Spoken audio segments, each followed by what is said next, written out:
안녕하세요. 2023년 5월 13일 문학예술 257회를 시작하겠습니다. 오늘은 독일의 대문호 헤르만 헤세의 나르치스와 골드문트를 같이 읽어보기로 하겠습니다.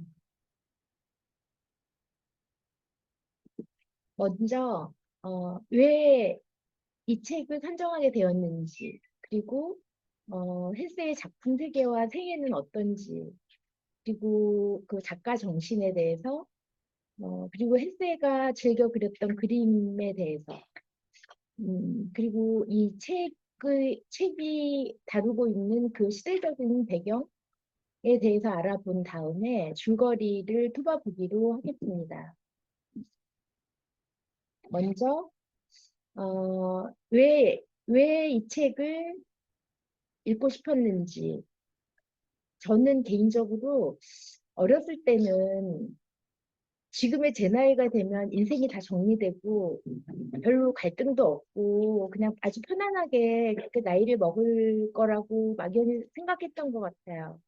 그런데 막상 이 나이가 되고 보니까 아직도 궁금한 게 많고 모르는 게 많고 아직도 뭔가를 더 해야 될 것만 같은 그런 조급함을 되게 많이 느끼거든요. 그래서 어쩌면 이렇게 나이를 많이 먹었는데도 이 성장 소설이라고 불리는 이 헬세의 작품을 다루는 것이 여전히 유효하지 않을까 이제 이렇게 생각을 해서 이 책을 선택했습니다.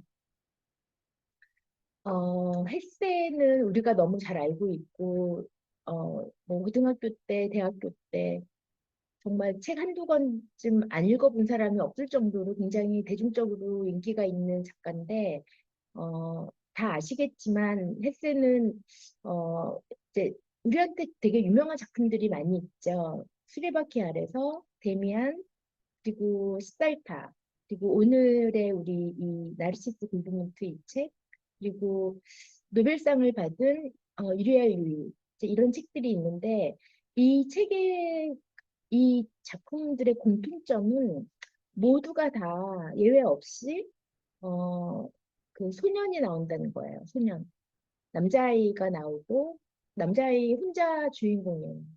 그리고 모두가 자기 자신의 길을 찾아서 성찰을 하고 탐구를 하고 헤매는 그래서 나름대로 자기가 생각한 어떤 길을 찾아가는 그런 여정을 다루고 있습니다.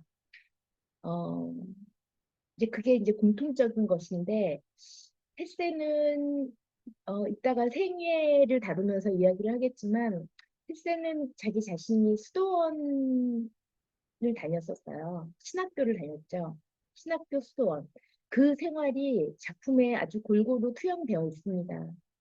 그리고 이제 거기에서 이제 자기 본인이 겪었던 성장에 대한 이야기가 주를 이루고 있고 그리고 책 전반에 걸쳐서 동양 사상이 굉장히 짙게 나타나 있습니다. 이 점은 굉장히 흥미롭다고 느낀 것 같아요. 그래서 이런 그 여러 가지 이유로 노벨상을 수상하게 됐는데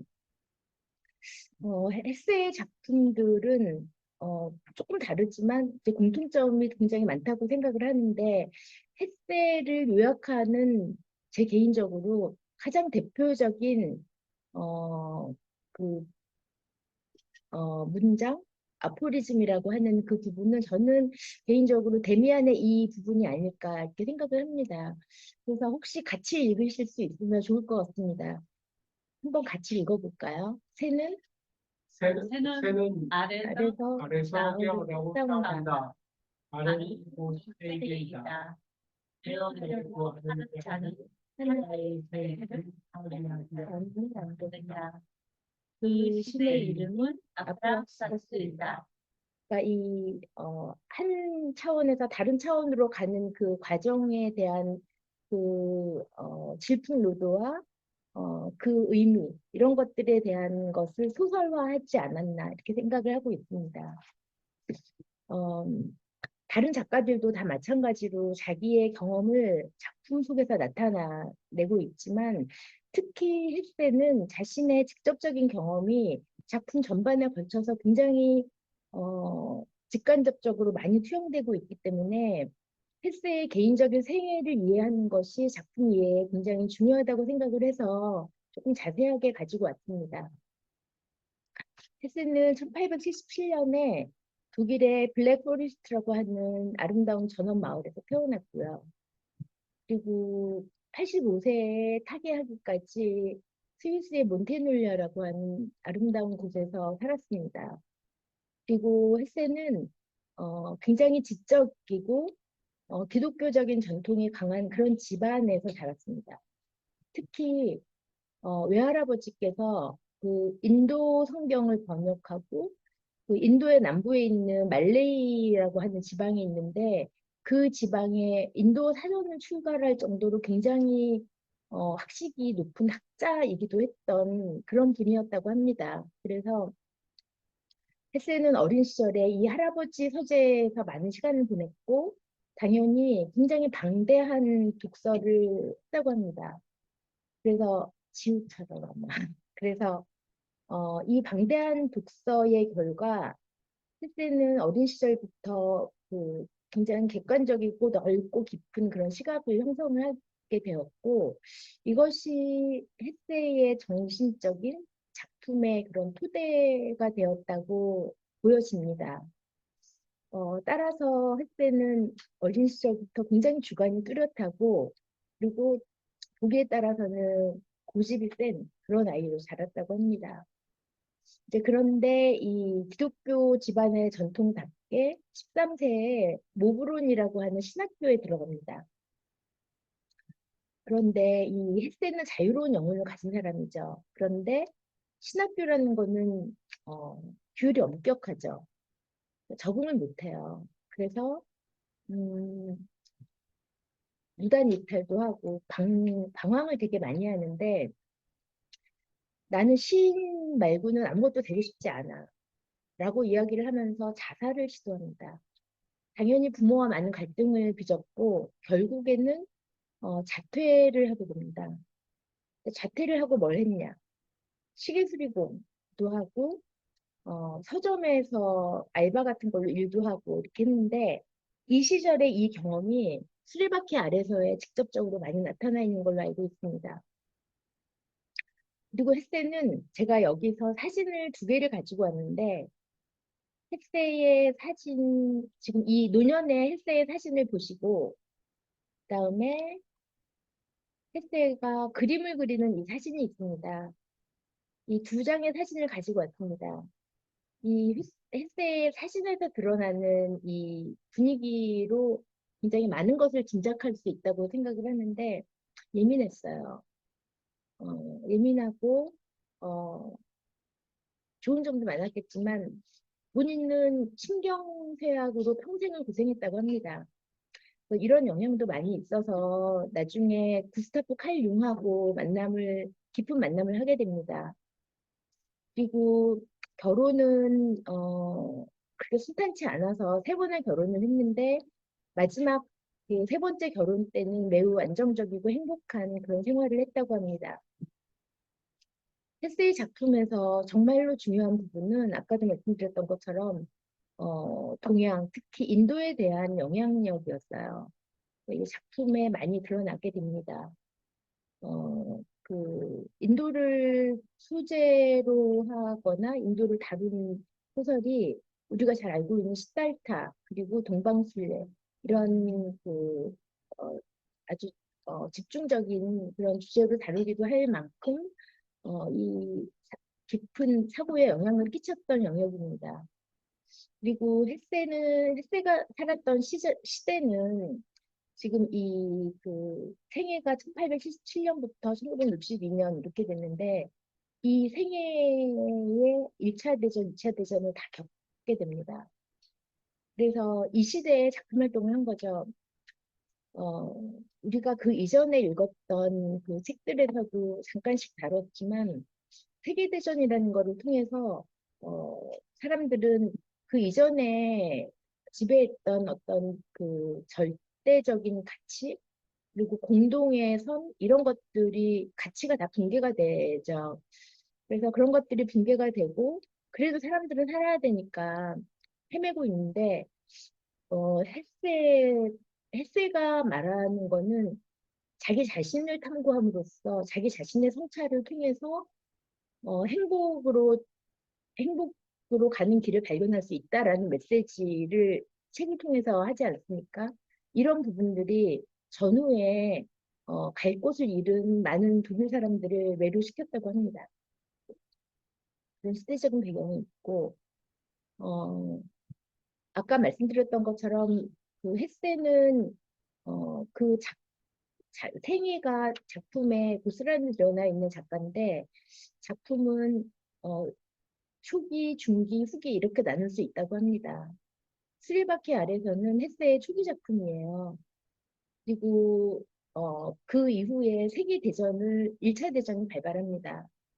1차 대전 기간은 헤세 개인적으로 매우 어려운 시기였었는데 이때 아버지가 돌아가시고 아들이 많이 아프고 그리고 아내가 정신병을 겪게 되고 결국은 같이 할 수 없어서 이제 헤어지게 되고 본인은 정신과 상담과 입원을 반복하게 되고 그 과정에서 이제 칼 융을 만나서 이제 굉장히 영혼이 통하는 그런 대화를 많이 하는데 칼 융을 만난 이후에 집으로 돌아와서 몇 주 만에 완성을 한 작품이 데미안이라고 합니다. 우리가 데미안을 기억을 하면 데미안에서 나타난 굉장히 심리적인 그런 묘사가 굉장히 섬세하고 날카로운 그런 통찰이 많았었다고 기억을 하는데 이런 것들이 그 심리학적인 접근을 할 수 있게 된 직접적인 경험에서 나오지 않았을까 생각합니다. 그리고 그 이후에 이제 시달타를 저술하고 우리 오늘 선택한 나르시스와 골드문트를 출간하게 됩니다. 이때는 그 세 번째 그 부인인 예술사가였다고 하는데 이분과 굉장히 행복하게 생활을 하고 있을 때였고 이때 동방술래라는 책을 거쳐서 10년 동안 준비를 한 역작이 유리알 유이라고 하는 책인데 이 책은 헤세의 모든 인문학적인 지식과 정신적인 탐구 이런 것들을 망라한 최고의 어떤 결정판이라고 합니다. 헤세는 이런 생애와 작품을 창작을 했습니다. 그리고 조금 반복되는 이야기이긴 한데 그 헤세의 작품에 영향을 끼친 그런 요소들이 몇 가지 있는데 말씀드렸던 동양적인 영향 그리고 니체를 18세에 탐독을 해가지고 니체로부터 받은 영향도 굉장히 많이 있지 않나라고 생각을 합니다. 는 기독교적인 선교사 양쪽이 다 선교사 집안이었는데 그런 가정적인 전통에도 불구하고 for different people there are different ways to God. 즉 사람들 신에게 이르는 길은 한 가지가 아니고 굉장히 다양하다. 이런 기본적인 생각을 가지고 그랬던 것 같습니다. 그러니까 이 헤세의 작품은 어, 헤세의 작품은 사실은 헤세가 가지고 있었던 어떤 정신적인 철학적인 그런 것들을 소설이라는 형식으로 형상화해낸 그런 철학 소설의 부류에 속한다라는 그런 문단의 평가가 있는데 굉장히 타당한 말이라고 그렇게 생각을 했습니다. 그리고 헤세는 어, 인간이 가지고 있는 여러 가지 행동들 중에서 예술이 인간 최고의 행위다라고 생각을 했다고 합니다. 그래서 어, 오늘 우리의 이 책에 보면은 골드문트가 예술가가 되지 않습니까? 근데 그 예술가라는 그 행위를 통해서 이제 햇세가 말하고자 하는 것들이 있죠. 어, 햇세의 그런 그 내면이 굉장히 잘 드러나 있다고 생각을 합니다. 그리고 햇세는 누구보다도 자연주의자로서 생활을 많이 했는데 이제 이것을 가장 단적으로 나타내주는 활동들이 이제 그림입니다. 스위스 몬테놀리아로 이제 이사를 해서 거기서 생활을 하는데 그때부터 그림을 그리기 시작했습니다. 헤세의 그림은 대체로 이렇게 탑이 있고 빨간 지붕이 있고 그다음에 이렇게 다채롭고 따뜻하고 밝은 색깔을 가진 꽃과 식물들이 이렇게 에워싼 그런 풍경화를 되게 많이 그렸다고 합니다. 어, 그리고 헤세의 자연주의적인 성향을 가장 잘 드러내주는 일화가 있는데 헤세는 알몸으로 등산하는 걸 굉장히 즐겼다고 합니다. 재밌죠. 어, 우리 나르치스와 골드문트는 중세의 수도원을 다루고 있습니다. 수도원이라는 거는 우리가 지금 생각하는 수도원하고는 조금 달랐던 것 같습니다. 수도원은 기본적으로 신앙 공동체이지만 중세 시대에는 사람들은 다 문맹이었죠. 보편 교육이 없었기 때문에 어, 수도사들은 신의 말, 성서를 읽고 기록하고 번역하고 이런 것들을 독점적으로 문화와 학문을 독점한 그런 집단이라고 하는 게 더 맞는 평가라고 합니다.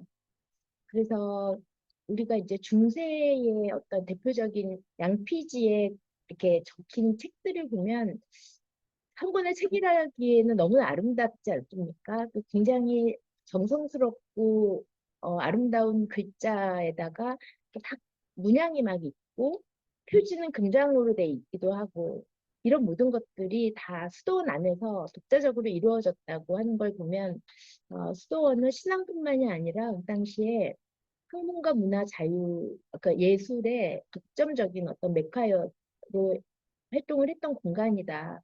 이렇게 이해할 수 있을 것 같습니다. 그런데 수도원은 규율은 엄격했지만 이렇게 그 그 사제들, 수도사들은 굉장히 자질이 좋고 영재들이 집결했기 때문에 그들 사이에는 굉장히 사상이 자유롭고 토론을 자유롭게 하는 그런 분위기도 많이 있었다고 합니다.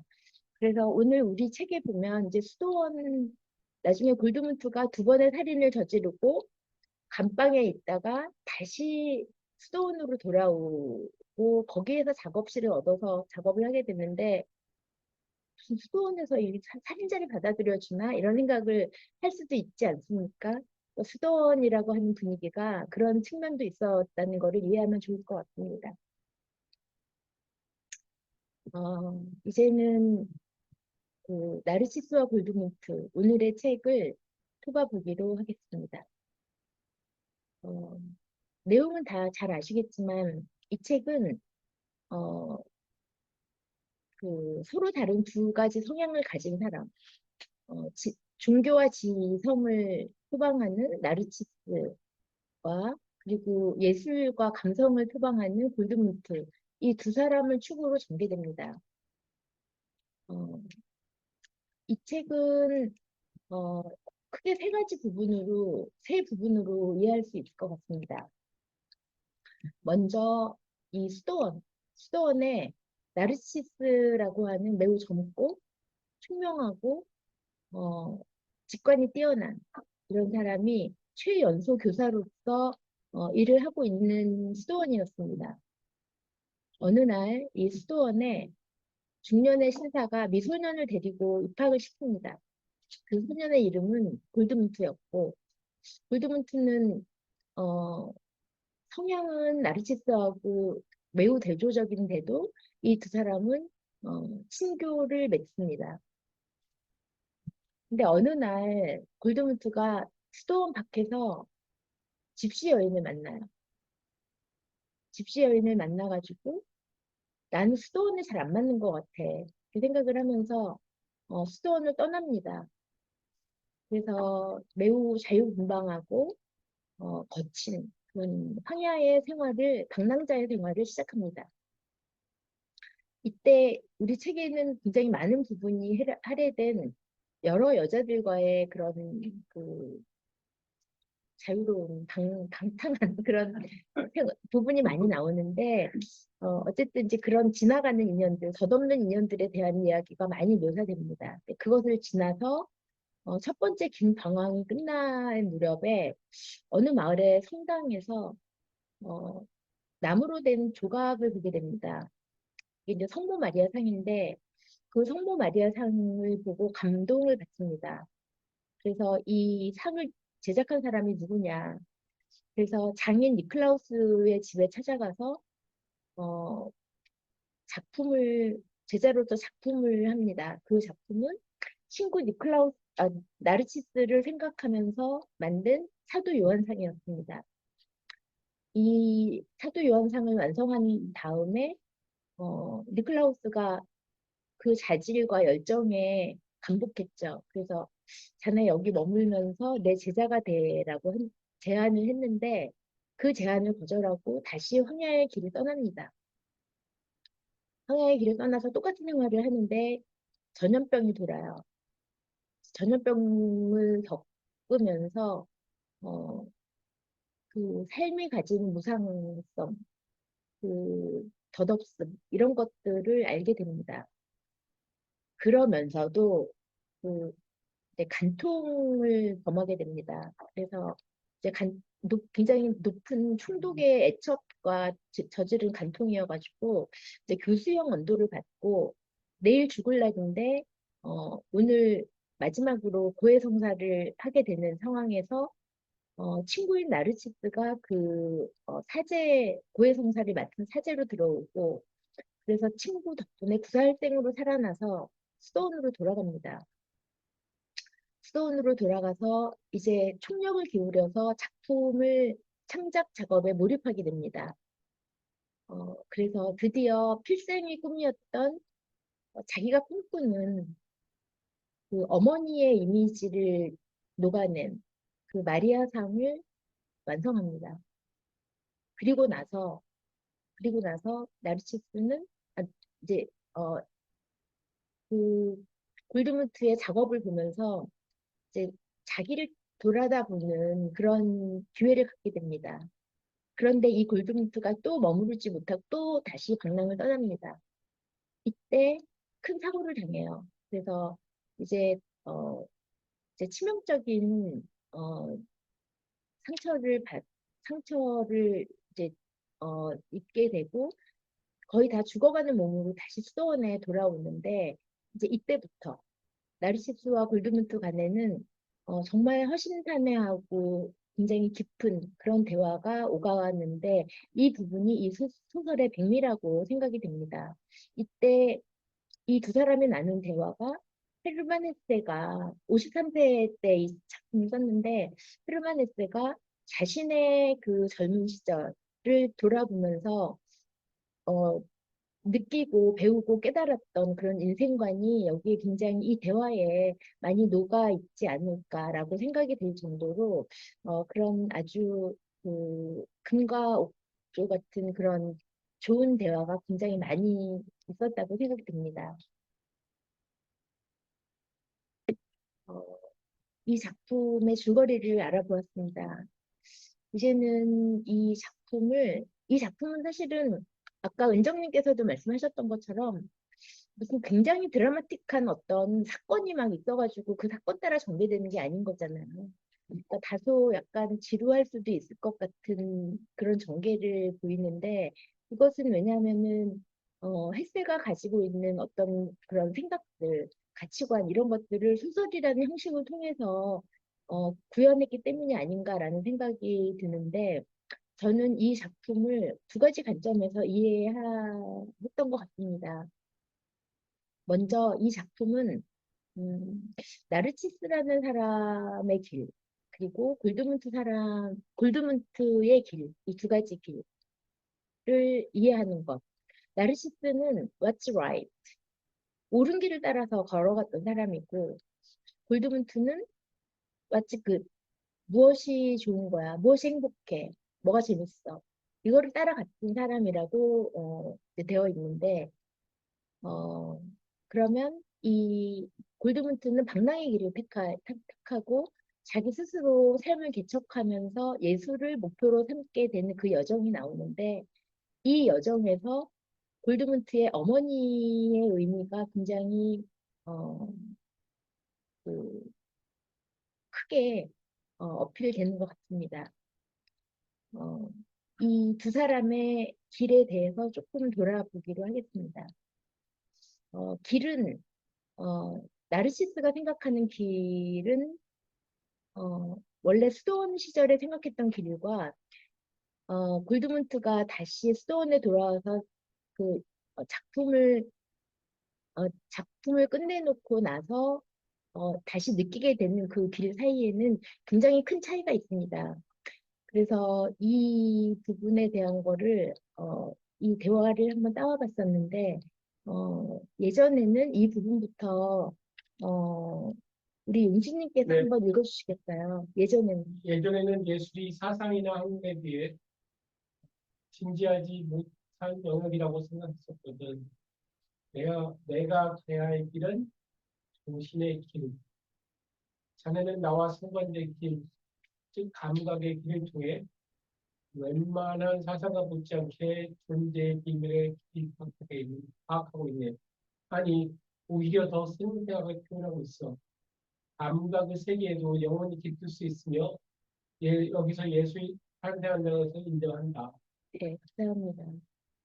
그 길에 대한 인식이 그러니까 전에는 좀 오만하게 생각을 했던 거죠. 그런데 골드문트의 작품을 보고 아, 나만 옳은 길을 가는 게 아니구나라는 것을 인정하는 대목입니다.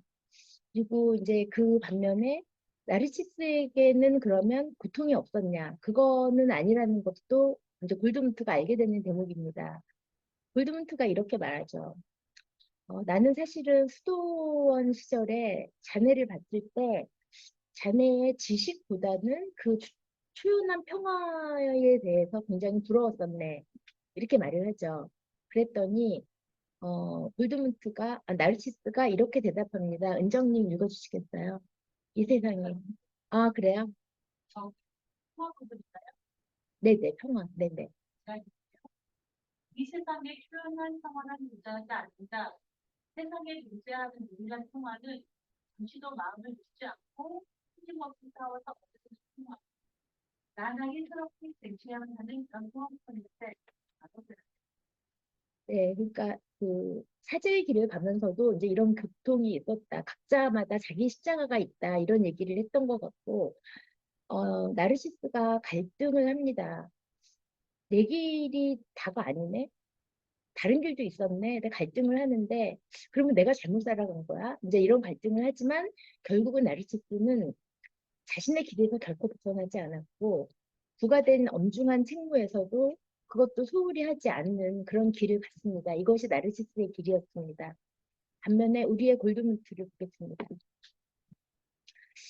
개인적으로 헤세는 나르시스보다는 골드문트에 훨씬 애정을 많이 가지고 있었던 것 같습니다.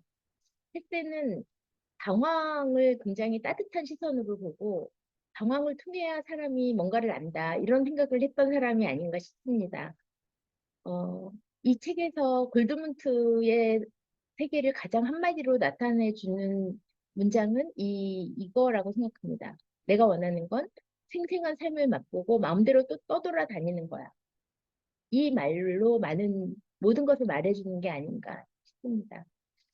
어, 골드문트는 사실은 아버지가 수도원에 데리고 온 거는 너는 이 수도원에서 공부 열심히 해가지고 사제가 돼. 그게 이제 주어진 역할이고 주어진 삶의 의미였는데 골드문트는 그거를 거부하죠. 그리고 자기 혼자서 막 헤매고 하면서 자기 길을 찾는데 그 길이 예술의 길이었던 거예요. 그렇죠? 이 여정을 나타내는 것입니다. 그래서 저는 이거를 골드문트가 조각을 보는 눈이 계속 달라지고 있고 또 나중에는 창작을 하게 됐는데 창작을 하면서 이제 하나씩 얻어가고 점점 이렇게 성숙해가는 그런 모습을 보여주고 있습니다. 그래서 보는 조각이 어떻게 달라졌는지를 한번 보는 것도 흥미롭다고 생각이 돼서 이렇게 가져와 봤습니다. 처음에 수도원에 들어가면 이렇게 건물들이 있고 그런데 그때는 아무런 느낌을 받지 못하죠. 그리고 첫 번째 이렇게 방황을 하고 나서는 그 니클라우스의 마리아상을 보고 왠지 모를 감동을 느낍니다. 그쵸? 그리고 그 다음에는 이제 그 전염병이 돌고 난 다음에 또다시 마을로 내려와서 그 성당을 갔는데 그 성당에서 깜짝 놀래요. 왜냐하면 전염병 중에 너무 많은 사람들이 죽어나가는 걸 봤던 거죠. 그런데 그 성당을 보니까 성당은 꿈쩍도 하지 않고 있는 거예요. 그리고 거기에 있는 많은 조각들도 그대로 있고.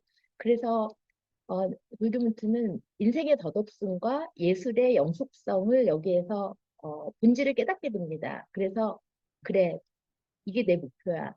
나도 조각을 하겠어. 라고 결심을 하고 이제 조각에 헌신하게 되는 이제 그런 시기를 맞게 됩니다. 어, 근데 이 소설이 어, 매우 인간적이고 위대한 점은 저는 개인적으로 어, 골드문트가 후회하는 장면이 나옵니다. 이런 것들을 통해서 헤르만 헤세가 이 불완전한 인간에 대해서 가지고 있는 따뜻한 시선을 느낄 수 있었던 것 같습니다. 이런 장면이 나와요. 그 전염병이 휩쓸고 간 도시에 이렇게 다시 와서 보면서 이런 그렇게 한 곳에 뿌리를 잡고서 살아가는 사람들, 아이를 낳고 직업이 있고 집이 있고 이런 사람들의 삶을 처음으로 한번 부러워해요. 그러니까 이 사람이 목표를 세워놓고 초실간 열심히 막 달려가는 의지의 총아 이런 사람이 아니고 그냥 그 우리 같이 보통 사람들처럼 이렇게 결심을 했는데도 많이 흔들리고 이제 이런 굉장히 불완전하고도 어, 그 연민이 많이 가는 이제 이런 모습들을 그대로 드러내고 있습니다. 그리고 또 이런 장면이 나옵니다. 그, 어, 전염병이 지나고 나서 성당에 가서 이제 고해 성사를 하고 싶었는데 신부님도 안 계셔가지고 텅 빈 고해실에서 제가 성함을 몰라가지고 한강이요. 한강현 선생님께서 그 부분 사악하고 그 부분 한번 읽어주시겠어요? 사악하고 쓸모없는 인간으로 젊은 시절을 허송세월하며 허비했고 살인하고 도둑질하고 간음했고 무의도식하며 다른 사람의 빵을 빼앗아 먹었습니다. 어, 재밌게 살았죠. 여러 여자를 전전하면서. 근데 그게 다가 아니었다는 생각을 처음 합니다. 그리고 나서, 나 뭐야. 나는 내가 이러자고 그렇게 다 핑계치고 나온 거야. 내 이런 후회를 하면서 이때 비로소, 아니야. 나도 뭔가 뜻있는 걸 하나 해야 되는 거 아니야? 창작을 한번 해보고 싶어. 라는 목표를 처음으로 세우게 됩니다. 이게 바로 예술입니다. 골드문트는 그래. 덧없이 사라지는 것에 매달리지 말고 뭔가 그 영혼의 생명을 부여하는 그런 작업을 나도 한번 해봐야겠어 라고 생각을 합니다. 어, 이강 선생님 혹시 그 밑에 한 번 더 읽어주실 수 있으세요? 그 골드문트는 페이지 228. 네. 골드문트는 이강 선생님. 한강이 한강에 죄송합니다. 네. 예, 골드문트는 여태껏 갖지 못한 목표를 갖게 되었다.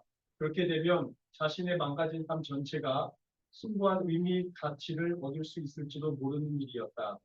이 새로운 감정은 골드문트를 온통 희열과 전율에 휩싸이게 그의 발걸음은 날개라도 달리듯 가벼웠다. 네. 처음으로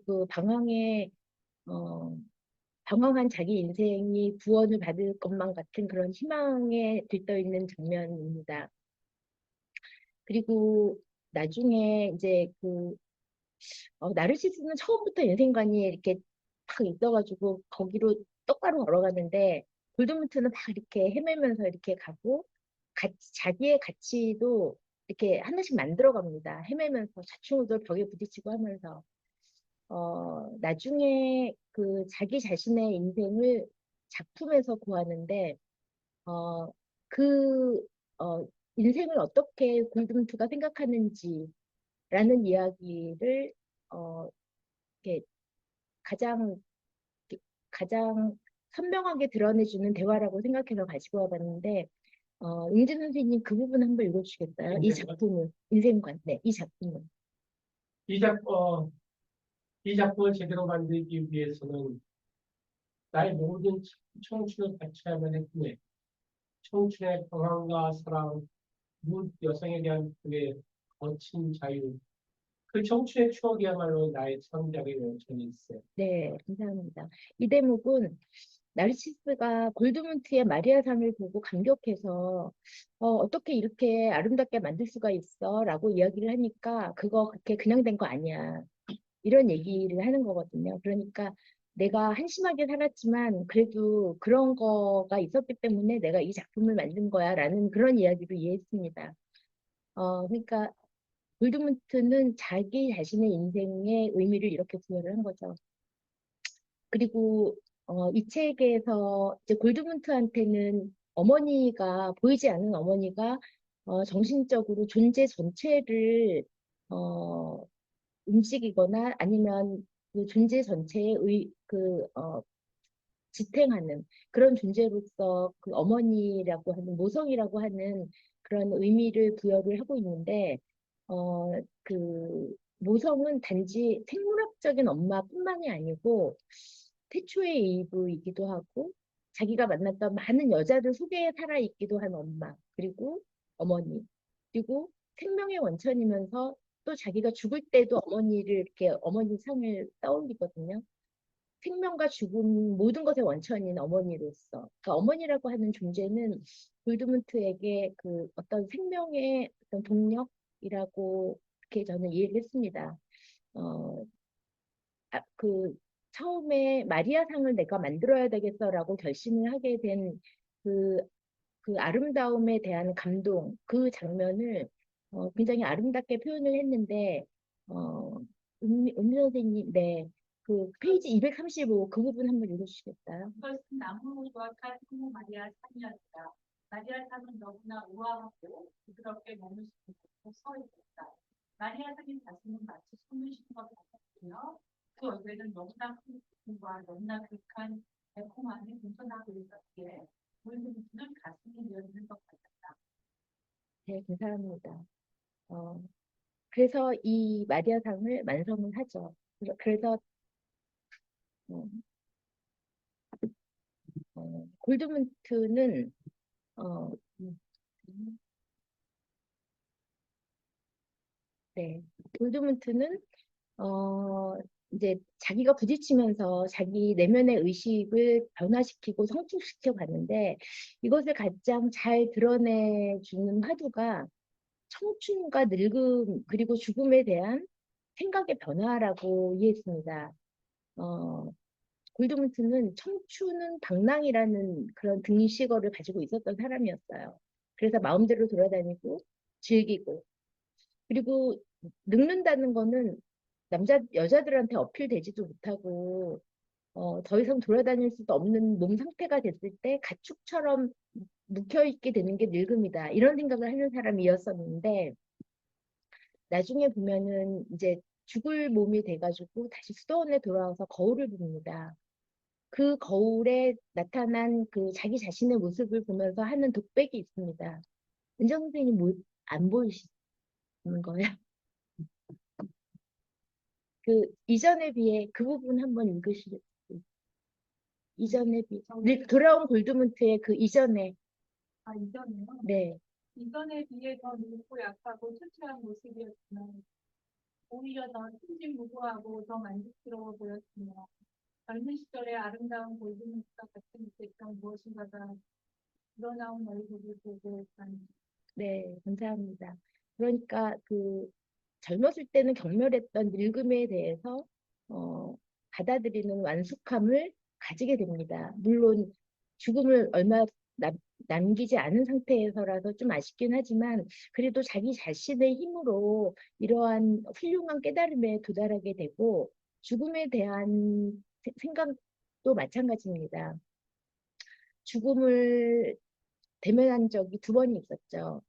자기 자신이 사람을 두 번이나 살해도 했지만 그 애첩과의 그 간통죄로 이제 교수형을 받고 감옥에 있었을 때 골드문트는 그 죽음을 받아들이지 못합니다. 그래서 그 밧줄을 막 끊어내고 피가 철철 흐르고 그리고 사제가 들어오면은 그 수도사를 그 사제를 내가 죽이고 탈주를 해야지 그런 생각을 했던 사람이 이제 나중에 마리아상을 다 만들고 나서 이제 말을 타고 또다시 방랑길에 나섰다가 말에서 떨어져서 죽게 되었을 때 그때는 나 이제는 죽나 보다.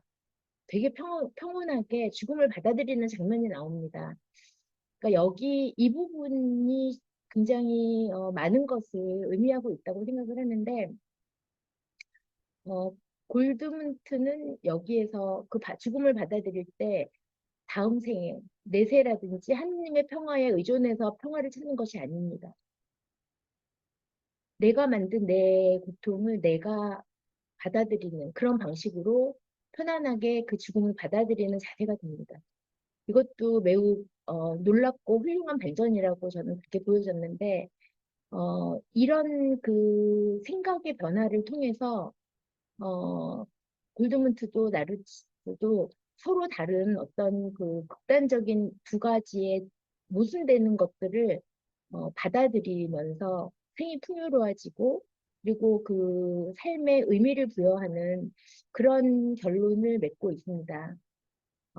그래서 저는 그러니까 물론 이제 나르시스와 골드문트는 이런 대화를 골드문트가 죽어가는 그 임종의 그 자리에서 지기는 하지만 사실은 이런 것들을 통해서 갈등이 해소되고 그리고 성숙한 이해에 도달하고 두 사람 사이에 굉장히 높은 수준의 사랑과 우정을 이라는 결실을 맺게 되는 이런 아름다운 전개를 보여주는 것 같습니다. 그래서 저는 이제 이 책에서 이야기하고자 하는 헬스의 메시지가 있다면 이 글을 가져와 봤습니다. 어, 자기 자신으로 이르는 길, 그 길은 아름답다. 그것이 설령 방황일지라도 이 메시지를 가지고 소설을 만든 책이 이 나르시스와 골드문트가 아닌가 이렇게 이해했습니다. 네, 이상입니다. 오늘 발제를 마치겠습니다.